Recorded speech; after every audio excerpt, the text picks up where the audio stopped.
Assalamualaikum warahmatullahi wabarakatuh. Sebelumnya saya mengucapkan terima kasih kepada dosen pengampu mata kuliah Pendidikan Pancasila yang telah memberikan kesempatan kepada kelompok saya untuk dapat mempresentasikan hasil diskusi kami mengenai peran manajemen pemerintahan dalam pembangunan di Indonesia. Perkenalkan, saya Vidianisi dengan NIM 23101011105 sebagai moderator bersama dengan rekan-rekan saya yaitu Perkenalkan, nama saya Friska Nurhidayah dengan NIM 23101111188. Saya Tessa Almahatus Solikah dengan NIM 23101111159. Saya Merlena Wijiutami dengan NIM 23101111179. Saya Hedi Najbah Sofiani dengan NIM 23101111075. Untuk pembahasan yang pertama akan disampaikan oleh rekan saya, Tessa. Baik, di sini saya akan menjelaskan mengenai teori dan konsep manajemen pemerintahan dalam pembangunan di Indonesia. Menurut Tali Siduundraha, teori pemerintahan dibagi dalam 4 sudut pandang. Yang pertama adalah pemerintah dapat dianggap sebagai sesuatu yang given, atau bisa disebut dengan integral setiap sistem. Yang kedua adalah pemerintahan terbentuk secara evolusioner sebagai produk penyesuaian diri. Di sini, yang dimaksud dalam penyesuaian diri adalah manusia dengan perubahan lingkungan hidupnya. Yang ketiga adalah pemerintahan terbentuk melalui revolusi penaklukan atau pernyataan. Yang keempat adalah pemerintahan dapat juga dianggap sebagai produk yang sengaja dibentuk berdasarkan kesepakatan warga masyarakat alat input untuk mencapai misi tertentu.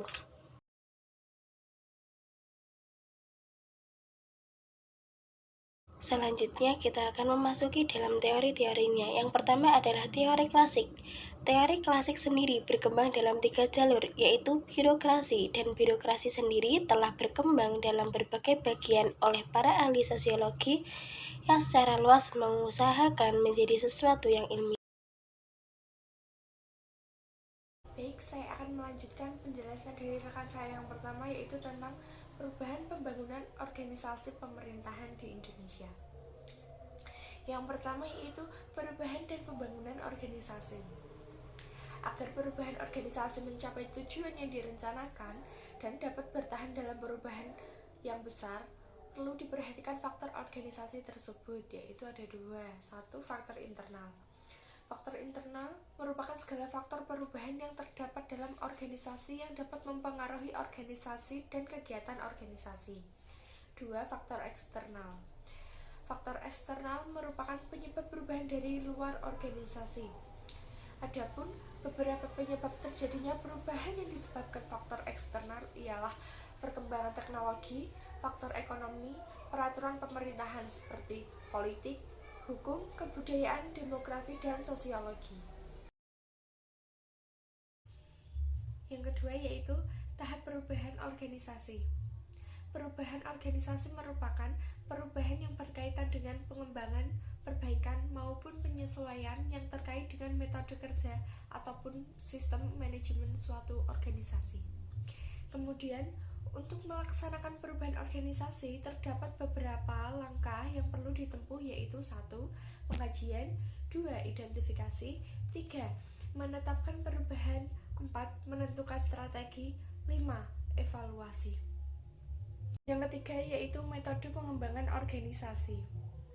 Dalam meningkatkan kualitas akan pelayanan publik, perlu dilakukan pengembangan organisasi oleh pemerintahan, yaitu oleh Handayani et al. Pada tahun 2010. Pembaharuan dilakukan dengan pengembangan organisasi. Dalam pengembangan tersebut terdapat beberapa metode sebagai berikut. 1. Pengembangan struktural. Pengembangan struktural merupakan tindakan manajemen dalam meningkatkan efisien. 2. Metode pengembangan keterampilan dan sikap. Metode ini dengan program pelatihan yang dilaksanakan dengan berkala atau terus-menerus. 3. Metode pengembangan perilaku. Dengan pengembangan perilaku anggota organisasi dapat membuat anggotanya lebih efektif dan dapat meningkatkan pekerjaan untuk meningkatkan hasil. pengembangan organisasi juga didasari oleh beberapa asumsi penting, yaitu 1. Manusia sebagai individu, 2. Manusia sebagai pemimpin dan anggota, 3. Manusia sebagai wadah organisasi.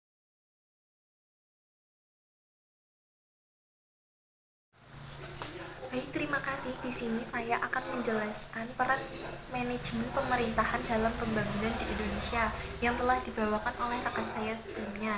Di sini saya akan menjelaskan manajemen karir dan perencanaan karir. Di dalam manajemen karir dan perencanaan karir terdapat definisi karir, tahap-tahap perkembangan karir, manajemen karir, dan perencanaan karir. Apa sih definisi karir itu? Definisi karir yaitu banyak orang yang mempersepsikan bahwa karir merupakan sebuah pencapaian jenjang suatu jabatan dalam organisasi. Tahap-tahap perkembangan karir yaitu meliputi tahap awal karir, tahap pertengahan karir, dan tahap akhir karir. Tahap awal karir dimulai saat kamu bekerja institusi, suatu organisasi atau perusahaan. Tahap pertengahan karir yaitu tahap perkembangan karir saat kamu mengalami transisi dalam karir. Yang ketiga, tahap akhir karir. Pada tahun ini, individu mulai melepaskan diri dari tugas-tugas rutinnya dan bersiap-siap untuk pensiun. Manajemen karir meliputi manajemen karir individu. Apa sih manajemen karir individu itu? Yaitu proses seseorang melakukan kontrol dan perencanaan pada karirnya dengan cara mengidentifikasi tujuan yang berkaitan dengan karir berupa kekuatan, kelemahan, dan mengambil langkah-langkah tujuan karir yang diharapkan. Yang kedua itu manajemen karir organisasi. Menurut Shimamura 2006, manajemen karir adalah proses di mana organisasi memilih, menilai, dan mengembangkan para pegawainya guna menyediakan suatu kumpulan orang-orang yang berbobot untuk memenuhi kebutuhan di masa yang akan datang. Perencanaan karir. Menurut Chora and Chora 2006, perencanaan karir merupakan suatu proses mencakup penjelajahan pilihan dan persiapan dan usaha untuk sebuah karir.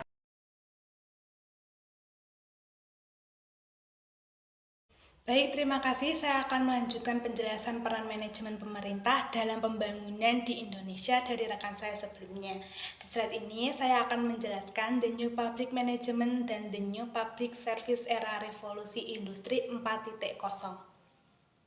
Administrasi publik atau manajemen publik dipergunakan untuk menciptakan keteraturan, ketertiban, keamanan, menjamin hak-hak dasar rakyat, baik di bidang politik, ekonomi, maupun sosial dan kultural, menjamin adanya peningkatan, kemampuan, kemandirian, dan kesejahteraan seluruh rakyat, bukan orang per orang, kelompok, atau golongan tertentu. Poin pertama ada pengelolaan pemerintah era milenium. Para ahli mengidentifikasi kegagalan pengelolaan pemerintah dengan berbagai ungkapan. Kegagalan utama pemerintah saat ini karena kelemahan manajemennya. Bukan pada apa yang dikerjakan pemerintah, melainkan bagaimana caranya pemerintah mengerjakannya. Dalam kenyataannya, masyarakat dunia sekarang sedang mengalami perubahan sangat besar di tengah gelombang globalisasi, demokratisasi, dan kemajuan teknologi informasi yang sangat dramatis, yang memunculkan realitas-realitas baru, tantangan-tantangan baru, dan menuju pembentukan tatanan masyarakat baru dan tatanan dunia baru yang diharapkan akan lebih baik dibanding dengan masa-masa sebelumnya. Poin kedua ada The New Public Management. Munculnya NPM atau New Public Management sebagai gerakan intelektual pada dasarnya dalam rangkaian pembaruan administrasi publik dan manajemen publik. NPM sendiri mempunyai dimensi yang sangat luas, namun inti ajarannya adalah bagaimana mentransformasikan model manajemen sektor ke swasta dalam organisasi publik serta mengembangkan inisiatif pengaturan sistem seperti deregulasi, privatisasi, kontrak manajemen, dan sebagainya. Jadi bisa disimpulkan bahwa perspektifasi New Public Service mengalami pandangannya dari pengakuan atas warga negara dan posisinya yang sangat penting bagi kepemerintahan demokratis. Kepentingan publik tidak lagi dipandang sebagai agresisasi kepentingan pribadi, melainkan sebagai hasil dialog dan keterlibatannya publik dalam mencari nilai bersama dan kepentingan bersama.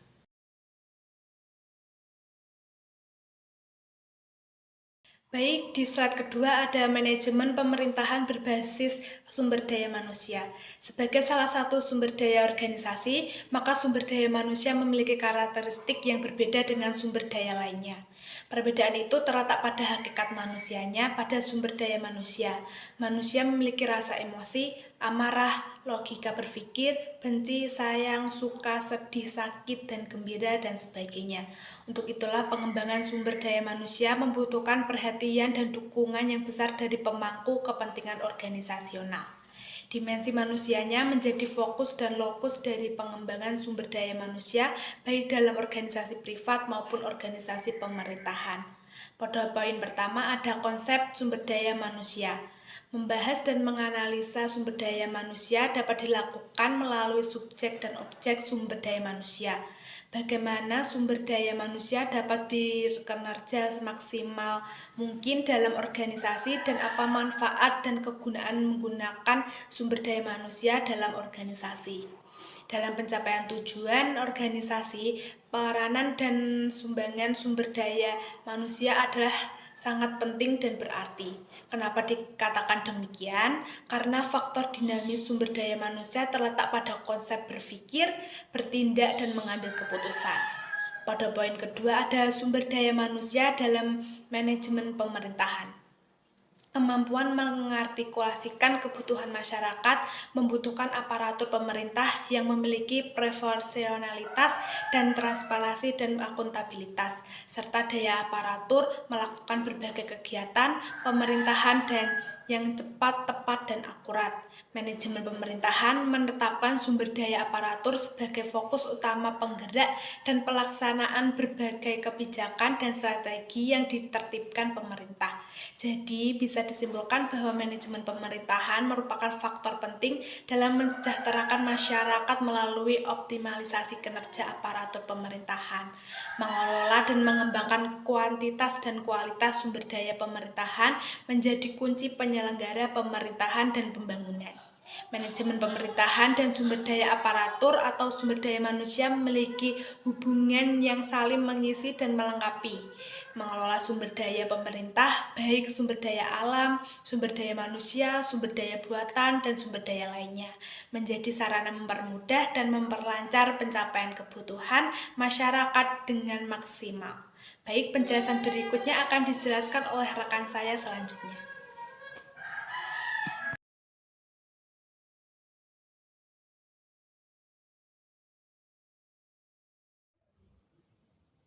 Baik, dalam slide ini saya akan menjelaskan mengenai komunikasi pemerintahan. Apa sih komunikasi pemerintahan itu? Komunikasi pemerintahan adalah proses menyampaikan pesan atau ide gagasan pemerintah kepada masyarakat sebagai tujuan negara. Dalam hakikatnya, kegiatan ini dilakukan pemerintah untuk menyampaikan isi pesannya kepada publik. Fungsinya pun dapat dibedakan menjadi dua, dapat dilihat dari fungsi politik. Demikian presentasi yang dapat kami sampaikan. Mohon maaf jika ada kekurangan karena kesempurnaan itu adalah lagu milik Rizky Febian. Terima kasih. Wassalamualaikum warahmatullahi wabarakatuh.